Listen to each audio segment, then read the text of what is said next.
दोस्तों नमस्कार, आपका स्वागत है अपने YouTube चैनल पर। और दोस्तों आज हम लोग पढ़ेंगे एनसीईआरटी जियोग्राफी क्लास 6 चैप्टर 4 जिसका टॉपिक है मानचित्र अर्थात मैप।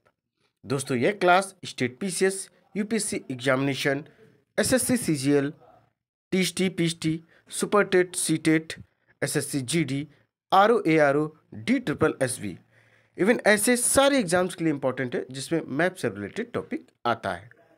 दोस्तों क्लास शुरू करने से पहले 4 लाइनें आप लोगों के लिए। बुरा वक्त एक ऐसी तिजोरी है, बुरा वक्त एक ऐसी तिजोरी है जहां से सफलता के हथियार मिलते हैं। दोस्तों तो आपको बता दें कि आपने मैप के बारे में अच्छे से सुना है। आपने विभिन्न प्रकार के देशों के मैप देखे होंगे, मानचित्र देखे होंगे, अपने जिले का मानचित्र देखा होगा, अपने राज्य का, देश का। इवन आप छोटा सा जब घर भी बनवाते हैं तो उसका भी एक मैप बनता है, मानचित्र बनता है, नक्शा बनता है। जितने भी कंस्ट्रक्शन से रिलेटेड या किसी भी चीज़ को डिजाइन देनी होती है तो वो मैप से रिलेटेड ही होते हैं। अर्थात पहले उसे एक डॉक्यूमेंट्स पर बनाया जाता है, फिर उसे इम्प्लीमेंट भी किया जाता है। तो आज का सबसे इंटरेस्टिंग टॉपिक है अपना मैप। आइए डियर स्टूडेंट्स अब स्टार्ट करते हैं अपने टॉपिक को। आपने पिछले अध्याय में ग्लोब के महत्व के बारे में पढ़ा है। हम सभी लोग जानते हैं ग्लोब में पूरे वर्ल्ड का मैप है जिसे आराम से हम लोग एक डायरेक्शन से दूसरे डायरेक्शन में घुमाते हैं। यह पृथ्वी का पूरा मैप होता है। तो ग्लोब में अध्ययन की कुछ सीमाएं होती हैं। जब हम पूरी पृथ्वी का अध्ययन करना चाहते हैं तब ग्लोब हमारे लिए काफ़ी उपयोगी साबित होता है। अभी मैंने आपको बताया था कि पृथ्वी का पूरा वो ग्लोब होता है, उसमें जितनी कंट्री हैं वो भी दर्शाई जाती हैं, कितने महासागर सागर हैं वो भी सब ग्लोब में दर्शाए जाते हैं। अक्षांश रेखाएं, विषुवत रेखाएं, देशांतर रेखाएं सभी की उसमें चर्चा होती है। कर्क रेखा, मकर रेखा इत्यादि चीज़ें भी उसमें दिखाई जाती हैं। किस पर? ग्लोब पर। और हम सभी लोगों ने दोस्तों ग्लोब के बारे में पिछले अध्याय में पढ़ा हुआ है। तब क्या होता है, ग्लोब हमारे लिए बड़ा उपयोगी होता है। लेकिन जब हम पृथ्वी के केवल एक भाग जैसे अपने देश, राज्यों, जिलों, शहरों तथा गांवों के बारे में अध्ययन करना चाहते हैं तो यह हमारे लिए उतना उपयोगी साबित नहीं होता है। ऐसी स्थिति में हम मानचित्रों का उपयोग करते हैं। मानचित्र पृथ्वी की सतह या इसके एक भाग का पैमाने के माध्यम से चपटी सतह पर खींचा गया चित्र है। अर्थात आपने देखा होगा मानचित्र कैसा होता है, एक कागज होता है, एक चार्ट पेपर जैसा यह होता है दोस्तों, उस पर मैप बना हुआ होता है। इवन आपने जिले का देखा होगा, जिले में लगभग सभी गांवों की चर्चा होती, जहां देखिए डिस्ट्रिक्ट ऑफिस होता है, क्या हो, जिलाधिकारी महोदय जी का जो कार्यालय होता है वहां पर उस जिले का मैप लगा होता है। उस जिले के मैप में सारे गांवों की चर्चा होती है, जो टाउन्स होते हैं उनकी चर्चा होती है, और जो सिटी आती हैं उनकी भी चर्चा होती है। नहर, तालाब सभी की उस मैप में पूरा का पूरा उसमें होता है, ताकि वहाँ के जो जिलाधिकारी हैं वो जिस एरिया में जाना चाहें उस मैप के माध्यम से देखें और उसकी लोकेशन भी ट्रैक करके आसानी से वहाँ पर विकास से संबंधित सारे कार्य करवा सके। मानचित्र हमारी विभिन्न जरूरतों के लिए आवश्यक है। कुछ मानचित्र एक छोटे क्षेत्र को एवं कुछ तथ्यों को दर्शाता है। दूसरे मानचित्र में एक बड़ी किताब की तरह तथ्य हो सकते हैं। जब बहुत मानचित्रों को एक साथ रख दिया जाता है तब यह एटलस बन जाता है डियर स्टूडेंट्स। और एटलस की बुक्स आती है, देखिए किस में, हिंदी लैंग्वेज में भी अवेलेबल है और यह इंग्लिश लैंग्वेज में भी अवेलेबल है। आप सिविल की तैयारी कर रहे हैं या अच्छे लेवल की तैयारी कर रहे हैं या जो भी आप तैयारी कर रहे हैं, अगर उसमें जीएस का पोर्शन है तो प्लीज़ एटलस जरूर पढ़ें ताकि अपने मानचित्र वाले एरिया को अच्छे से कवर कर सकें। एटलस विभिन्न प्रकारों तथा अलग अलग पैमाने से खींची गई मापों पर आधारित होता है। मानचित्रों से एक ग्लोब की अपेक्षा हमें ज़्यादा जानकारी प्राप्त होती है। मानचित्र विभिन्न प्रकार के होते हैं जिनमें से कुछ को नीचे वर्णित किया गया है। बिल्कुल दोस्तों, भौतिक मानचित्र। अब इसमें हम देखेंगे पहला कौन सा मानचित्र है दोस्तों, भौतिक मानचित्र। देखिए क्या है, इसमें प्राकृतिक चीजें दिखाई जाती हैं। कैसी प्राकृतिक चीजें दिखाई जाती है? जैसे पर्वत हो, पठार, मैदान, नदियां, महासागर इत्यादि चीजों को जब दर्शाया जाएगा तो वे भौतिक या उच्चावच मानचित्र कहलाएंगे। ध्यान रखिएगा, जिसमें कुछ प्राकृतिक आकृतियां हो, नदियां हो, महासागर हो, पठार हो, मैदान हो, पर्वत इत्यादि चीजें दर्शाई जाएं डियर स्टूडेंट्स, तो वह भौतिक मानचित्र होता है। अगला आप लोग देख पा रहे होंगे, अगला है राजनीतिक मानचित्र। देखिए राजनीतिक मानचित्र क्या होता है? राज्यों, नगरों, शहरों तथा गांवों और विश्व के विभिन्न देशों व राज्यों तथा उनकी सीमाओं को दर्शाने वाले मानचित्र को राजनीतिक मानचित्र कहते हैं। अर्थात जो अपना राज्य है वो कितने राज्यों से सीमा बनाता है। ठीक, इसके अलावा अपना जो जिला है वह कितने जिलों से सीमा बनाता है, जो अपना देश है वह कितने देशों से सीमा बनाता है। ये सब चीजें दर्शाने के लिए राजनीतिक मानचित्र की जरूरत पड़ती है। क्या बोलते हैं? पॉलिटिकल इसको भी बोलते हैं, पॉलिटिकल मैप इसको कहते हैं दोस्तों। अब आगे देखते हैं क्या है। आगे आपके सामने है थीमेटिक मानचित्र। क्या है दोस्तों? थीमेटिक मानचित्र। देखते हैं क्या है ये थीमेटिक मानचित्र। देखिए थीमेटिक मानचित्र क्या होता है? कुछ मानचित्र विशेष जानकारियां प्राप्त करते हैं, प्रदान करते हैं, जैसे सड़क मानचित्र कि कहां से कहां तक सड़क गई है, वर्षा मानचित्र अर्थात किस क्षेत्र में सबसे अधिक वर्षा होती है। जैसे भारत में मेघालय में मानसीराम एक जगह है, मासिन राम एक जगह है जहां पर सबसे अधिक बारिश होती है, जिसे आपने चेरापूंजी के नाम से भी सुना होगा। वन, उद्योगों आदि के वितरण दर्शाने वाले मानचित्र को क्या कहते हैं? थीमेटिक मानचित्र कहा जाता है। तो ध्यान रखिएगा, हमने 3 मानचित्र आपको बताए हैं। भौतिक में पर्वत हो, पहाड़ हो, नदियां हो, महासागर हो, सागर हो, इतनी चीजें भौतिक मानचित्र में बताई जाती हैं। इसके बाद दोस्तों आप लोग बताइए पॉलिटिकल राजनीतिक के बारे में बताया है। अपना देश, अपना राज्य, अपना जिला किन किन राज्यों, देशों या जिलों से सीमा बनाता है, इस चीज को दर्शाने के लिए राजनीतिक मानचित्र की जरूरत पड़ती है। तीसरा मैंने आपको बताया थीमेटिक मानचित्र। इसमें जैसे सड़क कहाँ से कहाँ तक गई है, कौन सी सड़क डायरेक्ट उत्तर प्रदेश से गई है, हाईवे निकलकर मुंबई तक गया है, या कोलकाता तक गया, उत्तराखंड तक गया, मध्य प्रदेश तक गया, राजस्थान तक गया, बिहार तक गया, या किन किन कहाँ तक ये सब चीजें गई। वन कौन से क्षेत्र में अधिक है, या जैव विविधता किस क्षेत्र में अधिक है, ये सब चीजें दोस्तों थीमेटिक के माध्यम से दर्शाए जाते हैं। और उद्योग कौन से राज्य में कितने हैं, तो उनको विशेष चिन्हों के माध्यम से दर्शाया जाता है। तो यह एक प्रकार का थीमेटिक मानचित्र होता है। अब तक हम लोगों ने डियर स्टूडेंट्स 3 मानचित्र पढ़े हुए हैं। इन मानचित्रों में दी गई सूचना के आधार पर उनका उचित नामांकन किया जाता है। मानचित्र के 3 घटक हैं। देखिए कौन कौन से घटक हैं। पहला दूरी, दिशा और प्रतीक।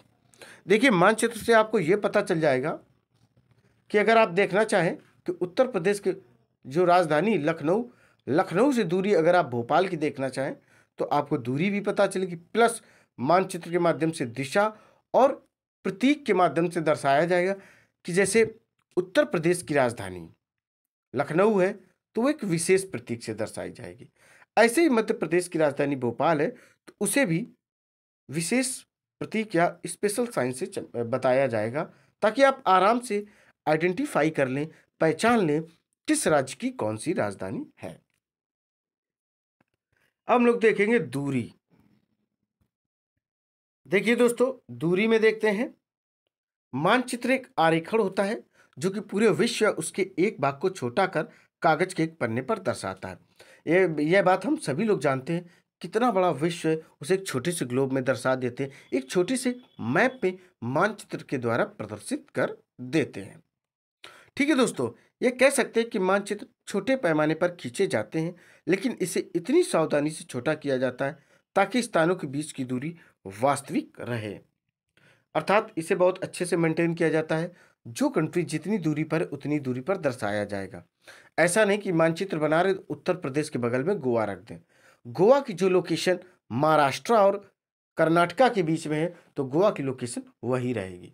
अगर कर्नाटका के नीचे केरल है तो केरल रहेगा, ना कि वहाँ पर दोस्तों अदर कोई जैसे अरुणाचल प्रदेश इस टाइप का कोई भी राज्य नहीं आएगा। अर्थात जिनकी जहाँ स्थिति होती है दोस्तों, वहीं पर उनको रखा जाता है और उनकी दूरी का भी ध्यान रखा जाता है। इसलिए इस उद्देश्य के लिए एक पैमाना चुना जाता है। पैमाना स्थल पर वास्तविक दूरी तथा मानचित्र पर दिखाई गई दूरी के बीच का अनुपात होता है। उदाहरण के लिए आपके विद्यालय एवं आपके घर के बीच की दूरी कितनी है? सपोज दैट मान लेते हैं 10 किलोमीटर। जहाँ आप रहते हैं दोस्तों, वहाँ से आपके विद्यालय की जो दूरी है डियर स्टूडेंट्स, वो 10 किलोमीटर है, जिसे मानचित्र पर 2 सेंटीमीटर की दूरी से व्यक्त किया गया है। तो इसका मतलब है दोस्तों कि 1 सेंटीमीटर के बराबर होगा 5 किलोमीटर। कितना होगा? 1 सेंटीमीटर के बराबर होगा दोस्तों 5 किलोमीटर। और दोस्तों 2 सेंटीमीटर बराबर कितना हो जाएगा? तो 10 किलोमीटर हो जाएगा। इस प्रकार पैमाना किसी भी मानचित्र के लिए इंपॉर्टेंट दोस्तों होता है। अगर आपको पैमाने की जानकारी है तो आप मानचित्र पर दिए गए किसी भी 2 स्थानों के बीच की दूरी का बहुत आसानी से पता लगा सकते हैं। सपोज दैट आपने देखा कि कानपुर से लेकर गुजरात अहमदाबाद की दूरी उसमें दिखा रहा है 50 सेंटीमीटर। तो 50 सेंटीमीटर दिखा रहा है, तो हम सभी को पता है कि 1 सेंटीमीटर में 5 किलोमीटर है, तो 50 गुणा 5 कर देंगे और उसकी दूरी की जानकारी मिल जाएगी। दोस्तों ये वास्तविक दूरी नहीं है, सिर्फ और सिर्फ मैंने आपको एक एग्जाम्पल दिया है ताकि आप बेहतरीन तरीके से इसको समझ सकें। अब आगे देखते हैं। जब बड़े क्षेत्रफल वाले भागों जैसे महाद्वीपों या देशों को कागज पर दिखाना होता है, तब हम लोग छोटे पैमाने का उपयोग करते हैं। उदाहरण के लिए मानचित्र पर 5 सेंटीमीटर स्थल के 500 किलोमीटर को दर्शाता है। अर्थात दोस्तों जहां पर 5 सेंटीमीटर है, वास्तविक जो दूरी वहां पर होगी 500 किलोमीटर होगी। इस छोटे पैमाने वाला मानचित्र इसे कहते हैं, क्या कहते हैं? इसे छोटे पैमाने वाला मानचित्र कहा जाता है। अब यहां से देखिए दोस्तों, जब एक छोटे क्षेत्रफल वाले भाग जैसे आपके गांव या शहर को कागज पर दिखाना होता है, तब हम बड़े पैमाने का उपयोग करते हैं। जैसे स्थल पर 500 मीटर की दूरी को मानचित्र पर 5 सेंटीमीटर से दर्शाया जाता। इस प्रकार के मानचित्र को बड़े पैमाने वाले मानचित्र कहा जाता है। क्या कहा जाता है? बड़े पैमाने वाले मानचित्र को। जैसे यहाँ पर आपने देखा कि 500 मीटर की दूरी को मानचित्र पर 5 सेंटीमीटर से दर्शाया गया, तो ये बड़े पैमाने वाला मानचित्र हो गया। तो आपने इतनी चीज़ें दोस्तों देखी कुछ मानचित्र से रिलेटेड। इन पैमानों को जरूर एक बार आप समझ जरूर लें, क्योंकि ये दोस्तों काफ़ी इंपॉर्टेंट होते हैं एग्जामिनेशन के लिए। अब आपको हम एक चित्र दिखाते हैं, जैसा कि आप लोग देख पा रहे होंगे। ये देखिए, ये एक गांव का मानचित्र है। डायरेक्शन आप लोग नीचे देख ही पा रहे होंगे। पैमाना 1 सेंटीमीटर बराबर 10 मीटर। ठीक है, देखिए किस तरीके से करीम का घर, फलोद्यान, शीला का घर, विकास का घर, दुकानें, कुआं, विद्यालय, और ये देखिए नाम भी दिए गए ABCD करके, PO ऑफिस, सामुदायिक केंद्र, पेड़, खेल का मैदान आदि चीज़ें ये दी गई। इससे आप डायरेक्शन भी समझ सकते हैं। जैसा कि दोस्तों आप लोगों ने ये मानचित्र देखा, ये देखिए दोस्तों, आराम से इसको देख लें और समझ लें। अब आपके सामने दोस्तों दिशा। पहले आपने दूरी पढ़ी, कैसे पैमाने के माध्यम से दूरी को आइडेंटिफाई किया जाता है या दूरी को समझा जाता है। अब आपके सामने है दिशा। जैसा कि आप एक इधर देख पा रहे हो, देखिए दोस्तों, देखिए पहले 4 दिशाओं को समझें। उत्तर, दक्षिण, पश्चिम, पूर्व। उत्तर, दक्षिण, पश्चिम, पूर्व 4 मुख्य दिशाएं हो गई। फिर जब उत्तर और पूर्व के बीच में कोई चीज़ है, जो दिशाएं हैं, उन्हें उत्तर पूर्व कहा जाएगा। ऐसे ही पूर्व और दक्षिण के बीच में है तो इनको दक्षिण पूर्व कहा जाएगा। ऐसे ही दक्षिण पश्चिम के बीच में है तो इसको दक्षिण पश्चिम कहा जाएगा। इसी तरीके से पश्चिम और उत्तर के मध्य है तो उत्तर और पश्चिम इनको कहा जाएगा। तो आइए दोस्तों, अब समझते हैं हम लोग दिशा को, क्या डायरेक्शन को समझते हैं। देखिए, अधिकतर मानचित्रों पर ऊपर दाहिनी तरफ तीर का निशान बना होता है, जिसके ऊपर अक्षर उ लिखा होता है अर्थात उत्तर लिखा होता है। यह तीर का निशान उत्तर दिशा को दर्शाता है, इसे उत्तर रेखा कहा जाता है। जब आप उत्तर के बारे में जानते हैं तब आप दूसरी दिशाओं जैसे पूर्व, पश्चिम तथा दक्षिण के बारे में भी पता लगा सकते हैं। चित्र 4.2 में आपने देखा, जैसा कि अभी आपको मैंने बताया भी, मुख्य दिशाओं उत्तर, दक्षिण, पूर्व और पश्चिम। अर्थात मुख्य दिशाएं कौन सी? 4 दिशाएं होती हैं, उत्तर, दक्षिण, पूर्व एवं पश्चिम। ये प्रधान दिग्बिंदु भी इनको कहते हैं। क्या कहते हैं इनको? प्रधान दिग्बिंदु भी इनको कहा जाता है। जैसे बीच की 4 दिशाएं बन जाती हैं, उत्तर पूर्व, ठीक है दोस्तों, दक्षिण पूर्व, दक्षिण पश्चिम, उत्तर पश्चिम, इतनी चीजें बन जाती। इन बीच वाली दिशाओं की मदद से किसी भी स्थान की सही स्थिति को आराम से पता कर सकते हैं। चित्र अभी 4.1 आपने देखा, जैसे कि मैंने ऊपर दिखाया था। ये देखिए चित्र एक गांव का यह मानचित्र है। किस डायरेक्शन में क्या है आप बता सकते हैं। जैसे विद्यालय आप देख पा रहे होंगे, ये पूर्व दिशा में है, दुकानें क्या हैं पश्चिम दिशा में है, और सामुदायिक केंद्र उत्तर दिशा में है, और विकास का घर दक्षिण दिशा में है। आइए अब आगे देखते हैं। हम दिक् सूचक की सहायता से किसी स्थान की दिशा का भी पता लगा सकते हैं। क्या कर सकते हैं दोस्तों? हम दिक् सूचक की सहायता से किसी स्थान की दिशा का पता लगा सकते हैं। यह एक यंत्र है जिसकी सहायता से मुख्य दिशाओं का पता लगाया जाता है। इसकी चुंबकीय सुई की दिशा हमेशा क्या होता है? उत्तर दक्षिण दिशा में होती है। आइए प्रतीक। देखिए प्रतीक का बहुत अहम रोल होता है।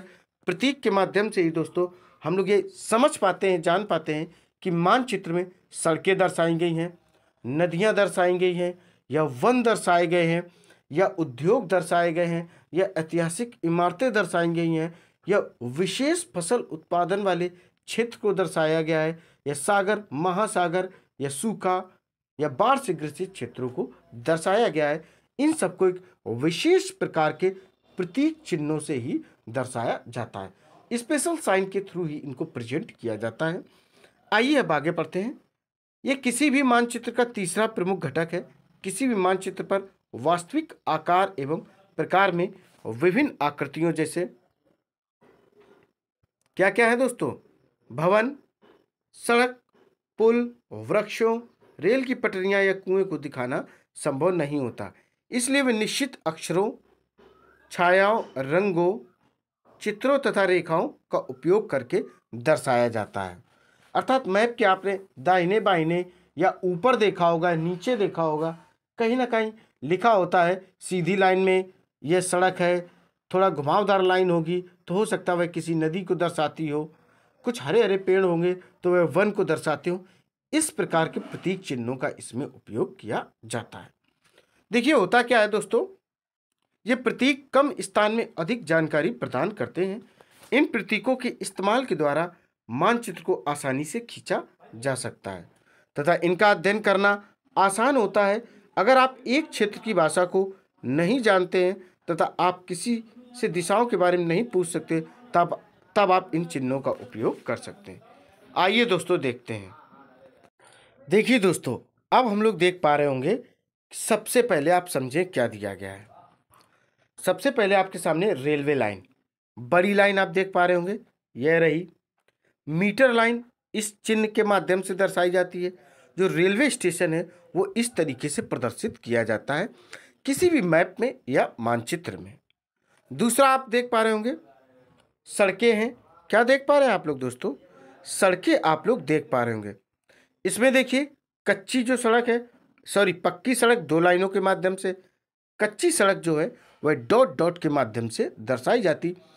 इस टाइप के चिन्हों का उपयोग करके मैप पे ये चीज़ें दर्शाई जाती हैं। अगला पॉइंट आप देखेंगे सीमा, अंतर्राष्ट्रीय और राज्य प्लस जिला। तो देखिए अंतर्राष्ट्रीय जो सीमा है वो ऐसे दर्शाई जाती है, एक लाइन है, फिर डॉट है, फिर लाइन, फिर डॉट है। इसके बाद क्या है, राज्य जो है, देखिए लाइन है, 3 लाइनें हैं, बीच में डॉट है, फिर लाइन, फिर डॉट, फिर लाइन। अब बात करें जिले की, तो जिले को सिर्फ किन माध्यमों से? एक पतली पतली लाइन से ही दर्शाया जाता है। तो रेलवे लाइन, सड़कें, सीमा। अब हम लोग पढ़ेंगे नदी। देखिए क्या है, यहाँ से दोस्तों देखेंगे नदी, तो नदी देखिए कैसे दर्शाई जाती है, इस तरीके से। कुआं सर्किल में है, तालाब टेढ़ा मेढ़ा होता, उसकी कोई आकृति नहीं होती है, और जो नदी है वो बहती रहती। नहर आप देख पा रहे होंगे इस तरीके से दर्शाई गई है, और पुल को ऐसे दर्शाया जाता है। तो नदी, कुआं, तालाब, नहर, पुल इत्यादि चीजें। अब अपने पास हम लोग देखेंगे अगला क्या है, ये देखिए यहाँ से। इसमें हम लोग देखेंगे मंदिर को ऐसे दर्शाया जाता है, गिरजाघर में ऊपर प्लस का साइन होता है जैसा कि आप लोग देख पा रहे होंगे, और मस्जिद इन 3 डॉट के माध्यम से अर्थात 3 लाइनों के माध्यम से दर्शाई जाती है। छतरी ऐसे दर्शाई जाती है जैसा कि आप लोग देख पा रहे हैं, मंदिर, गिरजाघर, मस्जिद और छतरी। अब हम लोग देखेंगे अन्न। देखिए इसमें क्या है, जैसे पोस्ट ऑफिस को पीओ के माध्यम से, post and telegraph office, post एवं टेलीग्राफ ऑफिस को जब दर्शाया जाता है कैपिटल पीटीओ के माध्यम से। पुलिस स्टेशन को हमेशा पीएस माध्यम से दर्शाया जाता है। अब हम लोग देखेंगे अन्न, बस्ती और कब्रिस्तान। क्या देखना है दोस्तों, बस्ती और कब्रिस्तान देखना है। देखिए दोस्तों, ये रही बस्ती और ये रहा कब्रिस्तान, इस तरीके से इन चिन्हों के माध्यम से दर्शाया जाता है। अगला आप देख पा रहे होंगे पेड़ और घास, तो पेड़ ये रहे, घास ये रही छोटी आकृति में। तो इन चिन्हों को एक बार आप जरूर देख लें, और डियर स्टूडेंट्स बहुत अच्छे से इनको आप समझ जरूर लें, क्योंकि जैसे रेलवे लाइन में 3 लाइनों का डिस्ट्रीब्यूशन होता है, बड़ी line, metre line, railway line. सड़कें कच्ची और पक्की होती हैं, सीमा अंतर्राष्ट्रीय हो सकती है, राज्य हो सकती है, जिला स्तरीय भी हो सकती है। नदी, कुआं, तालाब, नहर, पुल, मीटर, गिरजाघर, मस्जिद, सॉरी मीटर नहीं, मंदिर है, मंदिर, गिरजाघर, मस्जिद, छतरी। पोस्ट ऑफिस, पोस्ट एवं टेलीग्राफ ऑफिस, पुलिस स्टेशन, बस्ती, कब्रिस्तान, पेड़, घास इत्यादि चीजें। देखिए मानचित्र के द्वारा प्राप्त कर सकते हैं। मानचित्रों की एक विश्वव्यापी भाषा होती है जिसे सभी आसानी से समझ सकते हैं। इन प्रतीकों के उपयोग के संबंध में एक अंतरराष्ट्रीय सहमति है। क्या है दोस्तों, अंतरराष्ट्रीय सहमति है। ये रूढ़ प्रतीक कहे जाते हैं, इनको दोस्तों रूढ़ प्रतीक कहते हैं। क्या कहते हैं, रूढ़ प्रतीक कहते हैं। अभी आपको सुंदरपुर गांव और इसके आसपास के क्षेत्र के बारे में भी बताएंगे। पहले आइए थोड़ा सा पढ़ते हैं।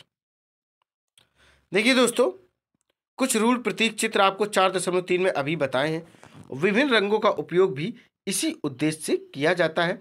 उदाहरण के लिए सामान्यतः नीले रंग का इस्तेमाल जलाशयों अर्थात ब्लू रंग से क्या पानी दर्शाते हैं, भूरा रंग पर्वतों, पीला रंग पठारों और हरा रंग मैदानों को दर्शाने के लिए उपयोग किया जाता है। आइए अब देखते हैं सुंदरपुर गांव और इसके आसपास का क्षेत्र। थोड़ा सा लाइए इसको छोटा करते हैं। देखिए दोस्तों, आपको हम बताते हैं कैसे है, समझते हैं इनको। ये वसंतपुर रहा, ठीक है दोस्तों। ये क्या रहा, ये आप लोग वसंतपुर देख पा रहे होंगे। ये वसंतपुर रहा डियर स्टूडेंट्स। यहाँ पर एक आप ये मस्जिद भी देख पा रहे होंगे, कुछ पेड़ भी देख पा रहे होंगे।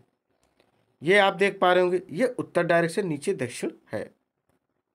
अब देखिए सुंदरपुर आपको दिखाई पड़ रहा होगा कहीं पर, तो ये रहा दोस्तों सुंदरपुर गांव। आसपास पेड़ भी देख पा रहे होंगे आप।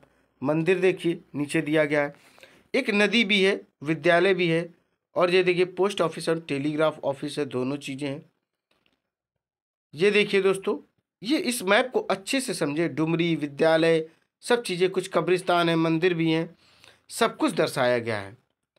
अब हम लोग देखेंगे रेखा चित्र। इसको क्या कहते हैं दोस्तों, इसको एक रेखा चित्र भी कहते हैं। आइए आगे पढ़ते हैं अब।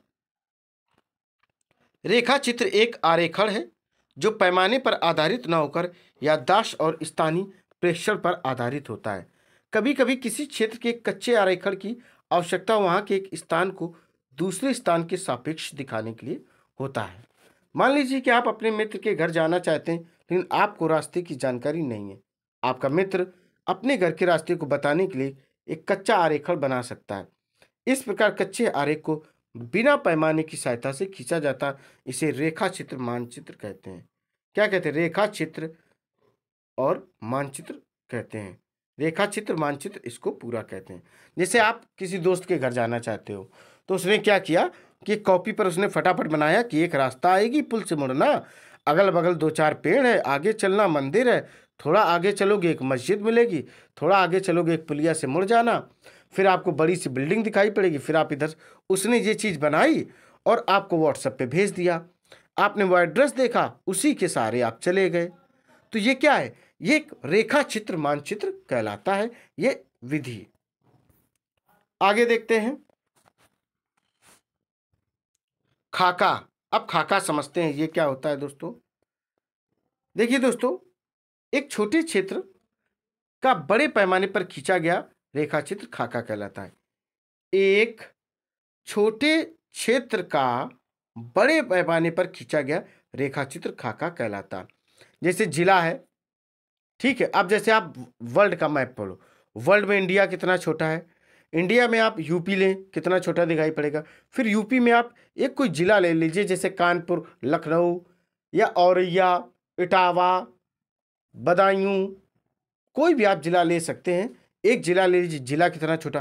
फिर आप एक जिला ले सकते हैं, फिर आप उसमें किसी शहर कस्बे गांव को देख सकते हैं, फिर उसके बाद उस शहर या कस्बे गांव के ले सकते हैं। तो जब छोटे लेवल के किसी भी जैसे कस्बे को एक, जैसे आप जिला लें तो आप डिस्ट्रिक्ट ऑफिस में जो जिलाधिकारी महोदय का ऑफिस होता है, कार्यालय होता है, उसमें जिले का मैप लगा होता है, उसमें अच्छे से सभी गांवों को चिन्हित किया जाता है।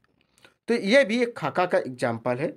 एक बड़े पैमाने पर मानचित्र से हमें बहुत सी जानकारियां प्राप्त होती हैं, लेकिन कुछ ऐसी चीज़ें भी हैं जिन्हें हम कभी कभी जानना चाहते हैं, जैसे किसी कमरे की लंबाई एवं चौड़ाई, जिसे मानचित्र में नहीं दिखाया जा सकता। उस समय हम लोग बड़े पैमाने वाला एक रेखा चित्र खींच सकते हैं, जिसे क्या कहेंगे, खाका कहा जाता है। स्पेशली आपको कंस्ट्रक्शन का काम करवाना है तो उसको किसी मानचित्र पर दर्शाने की जरूरत नहीं, आपने उसका एक रेखा क्या बनाया, खाका तैयार किया, अर्थात आपने उसका एकदम मानचित्र बना रखा है कि मैप इस तरीके से, यहाँ 2 कमरे यहाँ होंगे, इसकी लंबाई चौड़ाई इतनी होगी, लेटरिन बाथरूम किचन यहाँ पर होगा, लेंटर इतना होगा, गैलरी इतनी लंबी चौड़ी होगी। ये सब चीज़ें खाका के अंतर्गत आती, उसे अच्छे से पेपर में दर्शाया जाता, फिर घर बनवाया जाता है। तो डियर स्टूडेंट्स, आपने इतनी चीज़ें पढ़ी हैं, इतनी चीज़ें दोस्तों पढ़ ली हैं। एक बार आपको हम शुरू से दिखा देंगे कि कितनी चीज़ें आपने पढ़ी हैं। देखिए दोस्तों, मानचित्र, ठीक, भौतिक मानचित्र, फिर राजनीतिक मानचित्र पढ़ा है, फिर आपने थीमेटिक पढ़ा है। 3 मानचित्र पढ़े। भौतिक में आपने पर्वतों, पठारों, मैदानों और नदियों, महासागरों और सागरों के बारे में पढ़ा है। भौतिक मानचित्र को ही उच्चावच मानचित्र भी कहा जाता है, इस बात से आप लोग वाकिफ हैं। फिर आपने राजनीतिक मानचित्र पढ़ा, जैसा कि जो अपना देश है, नगर है, शहर है, गांव है, वो किससे सीमा लगाता है, अंतर्राष्ट्रीय, राज्य स्तरीय या जिला स्तरीय पर वो सीमा बनाते हैं। तो ये राजनीतिक या पॉलिटिकल मैप भी इसको आप कह सकते हैं। देखिए, थीमेटिक में मैंने आपको बताया था, इसमें सड़कों के मानचित्र हो सकते हैं, वर्षा, वन तथा उद्योगों को कैसे दर्शाया जाता है, किस मैप के माध्यम से दर्शाया जाता है, उसे थीमेटिक मानचित्र कहा जाता है। क्या दोस्तों कहा जाता है? उसे थीमेटिक मानचित्र कहा जाता है। तो 3 प्रकार के हम लोगों ने पढ़े, भौतिक पढ़ा है, राजनीतिक मानचित्र पढ़ा है और थीमेटिक मानचित्र भी पढ़ा है। अब आगे देखेंगे, इसके बाद हमने दूरी पढ़ा है कि किस तरीके से दूरी हम मैप के माध्यम से पता करते हैं और कैसे कैसे पैमानों का उपयोग किया जाता है। जैसे 2 सेंटीमीटर मैप में अगर दूरी दिखाई गई है तो इसकी वैल्यू 10 किलोमीटर दी गई है, तो 1 सेंटीमीटर की जो दूरी आ जाएगी वह 5 किलोमीटर आ जाएगी। तो ये विभिन्न प्रकार के पैमाने अपनी सुविधा के अनुसार और दूरी के अनुसार या देशों की दूरी के अनुसार, राज्यों की दूरी के अनुसार, जिला शहरों की दूरी के अनुसार उसे प्रदर्शित किया जाता है। इसके बाद दोस्तों हम लोग देखते हैं क्या हम लोगों ने पढ़ा है। फिर दोस्तों हम लोगों ने एक चित्र देखा था, एक मानचित्र देखा था, आपके सामने था। सामुदायिक केंद्र था, पोस्ट ऑफिस था, पेड़ था, खेल का मैदान, विद्यालय, विकास या शीला का या करीम का घर, फल उद्यान, कुआं, दुकानें इत्यादि चीज़ें। इसके बाद हमने डायरेक्शन देखा। जैसे हम सभी लोग जानते हैं कि जो भारत है वह उत्तर पूर्व में स्थित है। विश्व के मैप के अनुसार अगर आप देखेंगे, जो भारत है वह उत्तर पूर्व में ही स्थित कहा जाता है, अर्थात यहीं पर यह स्थित है। और मुख्य जो दिशाएं होती हैं वो 4 होती, उत्तर दक्षिण पश्चिम पूर्व। उत्तर दक्षिण पश्चिम पूर्व ये 4 दिशाएं होती, फिर अन्य दिशाओं को मिलाकर 4 और दिशाएं बनाई जाती। टोटल 8 दिशाएं हो गई। कितनी हो गई? 8 दिशाएं हो गई। इतनी चीजें, फिर प्रतीक पढ़ा कि कुओं को कैसे दर्शाया जाता है, जैसा कि ये आप टेबल देख पा रहे होंगे। रेलवे लाइन, सड़कें, सीमा, नदी, कुआं, तालाब, नहर, पुल, मंदिर, गिरजाघर, मस्जिद, छतरी। पोस्ट ऑफिस, पोस्ट एवं टेलीग्राफ ऑफिस, पुलिस स्टेशन, बस्ती, कब्रिस्तान, पेड़, घास। ये देखिए एक चित्र आपको मिला था, ये सुंदरपुर गांव और इसके आसपास का क्षेत्र भी दर्शाया गया था। इसमें भी आप लोगों ने देखा था और समझा। रेखा चित्र आपको मैंने बताया था कि कुछ भी आपको रास्ते के बारे में बता दिया, कच्चे आरेख को तैयार किया, उसी को रेखा चित्र मानचित्र कहा जाता है। खाका आपको भी मैंने अभी बताया है, किस तरीके से किसी भी कंस्ट्रक्शन से रिलेटेड कोई चीज़ बनानी हो तो उसकी लंबाई चौड़ाई भी पता करनी पड़ती है। तो वो सब चीज़ें क्या, ये खाका की बेस पे तैयार की जाती हैं। दोस्तों, एक क्लास यहीं पर कंप्लीट होती है। ये आपसे वादा है कि सारी क्लासें आपको यूपी स्टेट पीसीएस और यूपीएससी एग्जामिनेशन की, या जो भी अच्छे लेवल या जो भी आप एग्जाम की तैयारी कर रहे हैं, आपको फुल जीएस मिलेगी, वो भी NCERT based. But dear students, आपको मेरी क्लास को फटाफट लाइक करना पड़ेगा, शेयर करना पड़ेगा और मेरे चैनल को सब्सक्राइब करना पड़ेगा। दोस्तों, जय हिंद, जय भारत।